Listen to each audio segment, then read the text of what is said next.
Assalamualaikum warahmatullahi wabarakatuh. Alhamdulillah, wassalatu wassalamu ala rasulillah wa ala alihi wa ashabihi wa mawalah. Amma ba'du, anak-anak sekalian, mari kita memulai pembelajaran hari ini dengan mengucapkan basmalah bersama-sama. Bismillahirrahmanirrahim. Marilah kita mulai pelajaran bab 2, yaitu tentang berbagi infak dan sedekah dengan ikhlas. Tentunya kita semua harus menyadari bahwa kita diperintah oleh Allah Subhanahu wa taala untuk memberikan sebagian harta kita kepada orang yang memang betul-betul memerlukan. Jika kita mempunyai kelebihan harta, maka seyogyanya kita harus mempunyai sifat dermawan untuk memberikan sebagian harta kita kepada orang lain. Ada hadis Rasulullah SAW mengatakan tentang sedekah. Ma naqasat sadaqatun min malin bal yazdad. Tidaklah sedekah mengurangi harta kecuali bertambah. Jadi kata Rasulullah SAW, kalau kita mengeluarkan harta kita, memberikan sebagian harta kita kepada orang lain, maka tentunya bukan malah berkurang, tetapi itu akan bertambah kebaikan. Setiap satu kebaikan dibalas oleh Allah Subhanahu wa taala dengan 10 kebaikan. Baik, anak-anak sekalian, sebelum kita melangkah ke materi, mari kita bersama-sama memperhatikan dulu kompetensi dasar dari pembelajaran bab 2 ini. Yang pertama yaitu menghayati bahwa infak dapat untuk mensucikan jiwa dan menambah keberkahan. Kemudian yang kedua, menjalankan sikap peduli kepada sesama. Kemudian yang ketiga, menganalisis isi kandungan Quran surah Al-Fajr ayat 15 sampai 18, Quran surat Al-Baqarah ayat 254 dan 261 tentang infak di jalan Allah Subhanahu wa taala. Kemudian yang keempat, mendemonstrasikan hafalan Quran surah Al-Fajr ayat 15 sampai 18, kemudian Al-Baqarah 254 dan 261. Kemudian yang terakhir, menyimpulkan keterkaitan kandungan Quran surah Al-Fajr ayat 15 sampai 18 dan Quran surah Al-Baqarah 254 dan 261 dengan fenomena sosial tentang infak dan sedekah dan menyajikannya dalam bentuk lisan atau tulisan. Kemudian di sini ada indikator kompetensi. Yang pertama, menjelaskan pengertian infak, kemudian menerjemahkan Quran surah Al-Fajr ayat 15 sampai 18, surah Al-Baqarah 254 dan 261 tentang infak di jalan Allah Subhanahu wa taala. Kemudian menganalisis isi kandungan Quran surah Al-Fajr ayat 15 sampai 18, surah Al-Baqarah ayat 254 dan 261 tentang infak di jalan Allah Subhanahu wa taala. Kemudian menyimpulkan keterkaitan Quran surah Al-Fajr ayat 15 sampai 18 dan surah Al-Baqarah 254 dan 261 tentang infak di jalan Allah Subhanahu wa taala. Kemudian menghafal Quran surah Al-Fajr ayat 15 sampai 18, Quran surah Al-Baqarah ayat 254 dan 261 dengan terjemahannya. Kemudian yang selanjutnya, mendemonstrasikan hafalan Quran surah Al-Fajr ayat 15 sampai 18, Quran surah Al-Baqarah 254 dan 261 dengan terjemahannya. Kemudian yang selanjutnya, membuat proyek video hafalan dari Quran surah Al-Fajr ayat 15 sampai 18, Quran surah Al-Baqarah 254 dan 261 dengan terjemahannya. Kemudian mempresentasikan proyek video hafalan Quran surah Al-Fajr ayat 15 sampai 18, Al-Baqarah 254, dan 261 dengan terjemahannya. Kemudian selanjutnya merumuskan hasil analisis kandungan Quran surah Al-Fajr ayat 15 sampai 18, Al-Baqarah 254 dan 261 dengan fenomena sosial tentang infak dan sedekah. Kemudian menampilkan hasil analisis kandungan Quran surah Al-Fajr ayat 15 sampai 18 dan surah Al-Baqarah ayat 254 dan 261 dengan fenomena sosial tentang infak dan sedekah. Kemudian yang selanjutnya membuat laporan tertulis kesimpulan keterkaitan kandungan surah Al-Fajr ayat 15 sampai 18 dan Al-Baqarah ayat 254 dan 261 dengan fenomena sosial tentang infak dan sedekah. Baik, anak-anak sekalian, kita beralih kepada slide yang selanjutnya mengenai peta kompetensi, di mana kita nanti mengkaji Quran surah Al-Fajr ayat 15 sampai 18, Quran surah Al-Baqarah ayat 254 dan 261 dengan melakukan berbagai aktivitas, yaitu yang pertama membaca dan menulis secara individu. Silakan kalian nanti setelah membaca ada tugas untuk menulis dari materi yang sudah disajikan, yaitu materi Quran surah Al-Fajr ayat 15 sampai 18, Quran surah Al-Baqarah ayat 254 sampai 254 dan 261. Kemudian menanyakan sesuatu yang belum dipahami, dan kemudian menerjemahkan secara individu.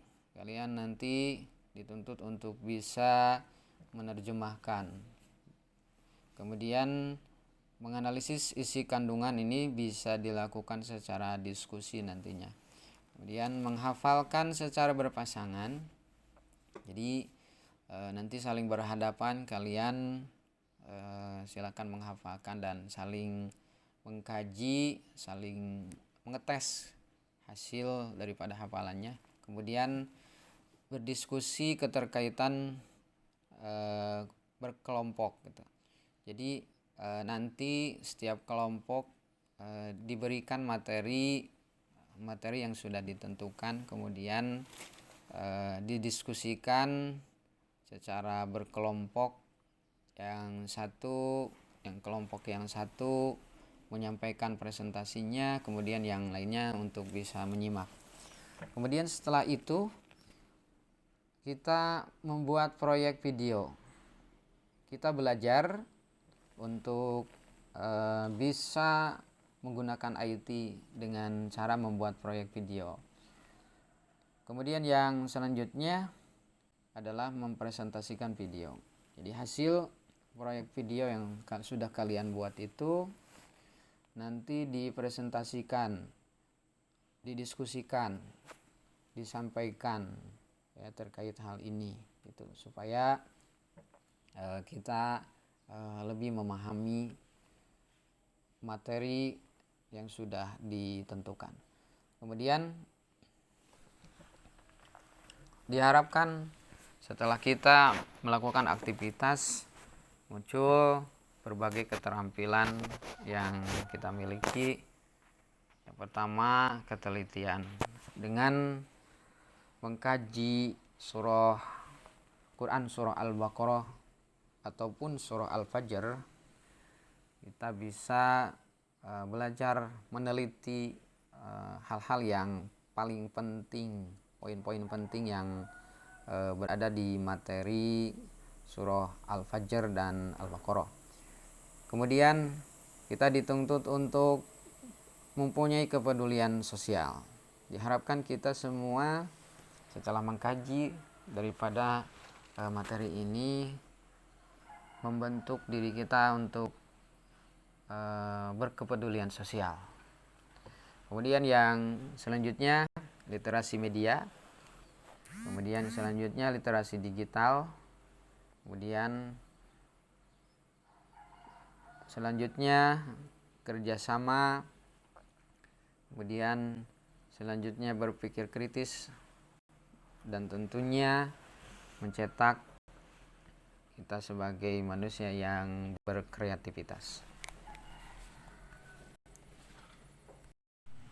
Nah, sekalian, ini isi kandungan ayat dari Quran surah Al-Fajr ayat 15 sampai 16. Ini menyatakan bahwa kecenderungan manusia akan merasa mulia dengan rezeki yang diberikan oleh Allah Subhanahu wa taala. Padahal harta yang mereka miliki itu adalah hanya ujian dan cobaan dari Allah Subhanahu wa taala. Apakah kita bisa memanfaatkannya, menafkahkannya, atau malah sebaliknya? Dan yang kedua adalah jika diberikan kesempitan rezeki, mereka menganggap Allah Subhanahu wa taala telah menghina mereka gitu.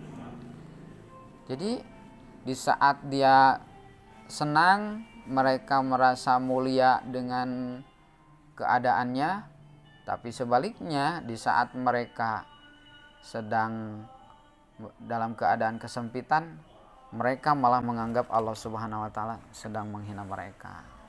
Dari kedua kondisi tersebut, hendaklah manusia bergantung kepada Allah Subhanahu wa taala. Tidak ada yang bisa kita miliki, tidak ada yang bisa kita dapatkan kecuali dengan pemberian Allah Subhanahu wa taala. Jika diberi keluasan rezeki, hendaklah bersyukur, dan apabila dalam kesempitan, hendaklah kita bersabar. Baik, yang kedua yaitu mengenai isi kandungan ayat Quran surah Al-Fajr ayat 15 sampai 18. Mari kita bersama-sama untuk bisa membaca surah Al-Fajr ayat 15 sampai 18. A'udzu billahi minasy syaithanir rajim. Bismillahirrahmanirrahim. فأما الإنسان إذا ما ابتلاه ربه فأكرمه ونعمه فيقول ربي أكرمن وأما إذا ما ابتلاه فقدر عليه رزقه فيقول ربي أهانن كلا بل لا تكرمون اليتيم ولا تحاضون على طعام المسكين. Silahkan pelajari cara membaca ini, berbagai macam bacaan ataupun berbagai lagam murotal supaya lebih enak didengar itu. Artinya, maka adapun manusia apabila Tuhan mengujinya lalu memuliakannya dan memberinya kesenangan, maka dia berkata, Tuhanku telah memuliakanku. Namun apabila Tuhan mengujinya lalu membatasi rezekinya, maka dia berkata, Tuhanku telah menghinaku. Sekali-kali tidak, bahkan kamu tidak memuliakan anak yatim, dan kamu tidak saling mengajak memberi makan orang miskin.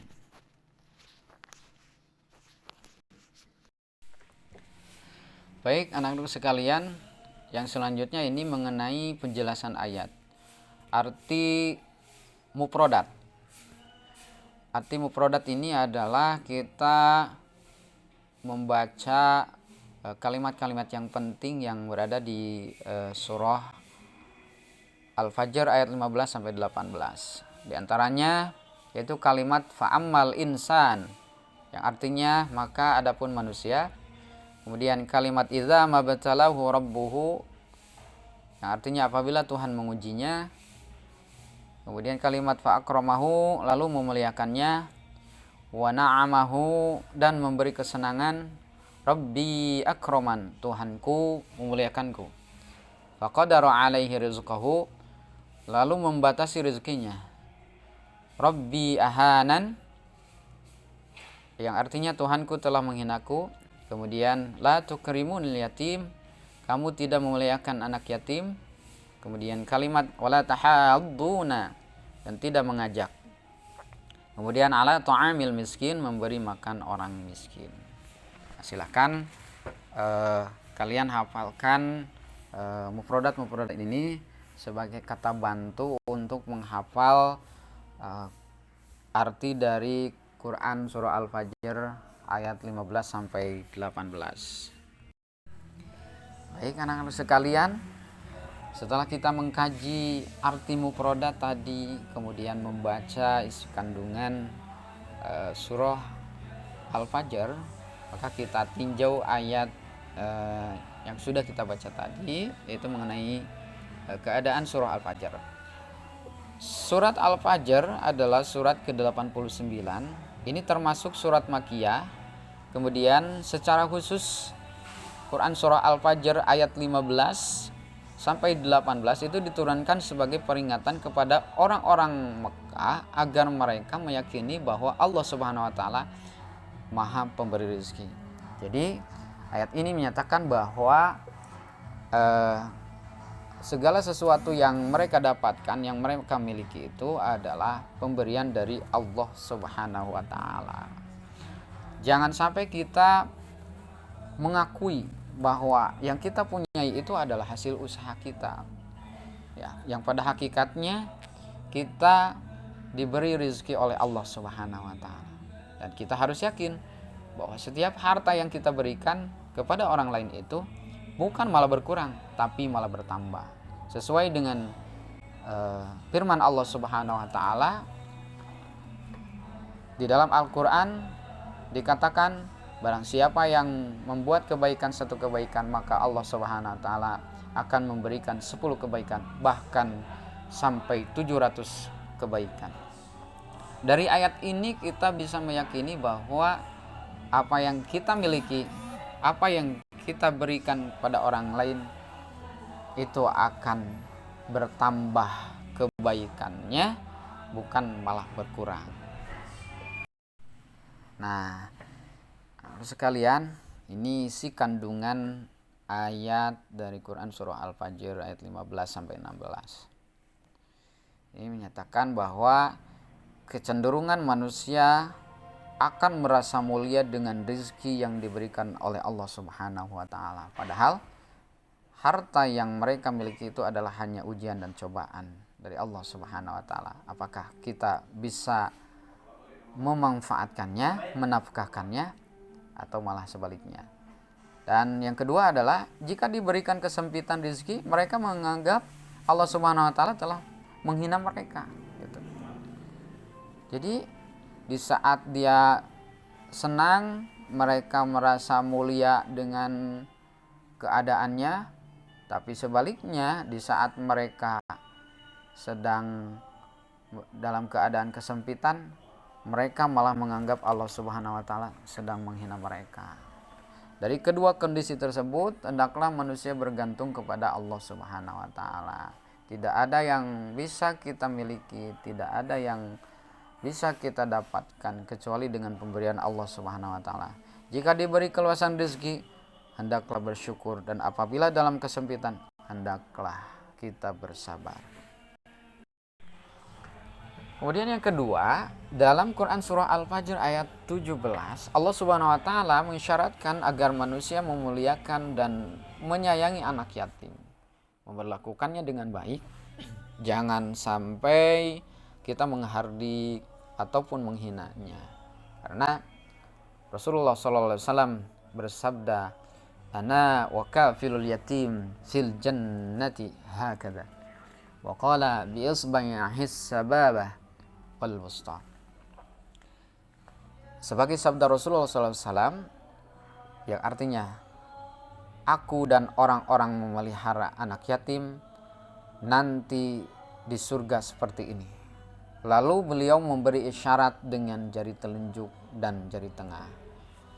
Seperti kita ketahui bahwa jari telunjuk dan jari tengah itu tidak ada antara. Jadi ketika kita memuliakan anak yatim, menyayangi anak yatim, memperlakukannya dengan baik, maka jaminannya adalah kita bisa bersama Rasulullah SAW di surga. Tidak ada batasan, tidak ada jarak. melainkan berdekatan dengan Rasulullah SAW. Kemudian yang ketiga, dalam Quran surah Al-Fajr ayat 18, Allah Subhanahu wa taala memperingatkan agar manusia itu saling menyeru, saling mengingatkan. Untuk apa? Untuk menyeru dan memberi makan pada orang miskin. Jadi kita semua diperintahkan oleh Allah Subhanahu wa taala untuk mengingatkan pada orang-orang yang mempunyai kelapangan, kelebihan rezeki, untuk memberikan sebagian hartanya itu kepada orang yang memerlukan, termasuk orang yang miskin ataupun anak yatim. Dan ingat, ketika kita tidak menyantuni ataupun tidak menyeru memberi makan kepada fakir miskin ataupun kepada anak yatim, maka kita termasuk sebagai pendusta agama. Jadi disebut sebagai pendusta agama ketika kita tidak bisa menyeru, mengingatkan pada orang-orang yang mempunyai kelebihan.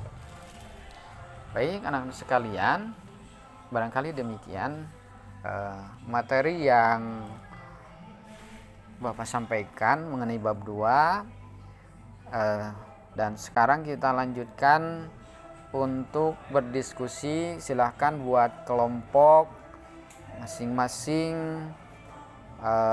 Kita buatkan 4 kelompok. Ini ada 20 orang, berarti dibagi 4, satu kelompoknya ada 5 orang. Silakan mengkaji bagian-bagian yang sudah ditentukan, kemudian nanti saling mempresentasikan.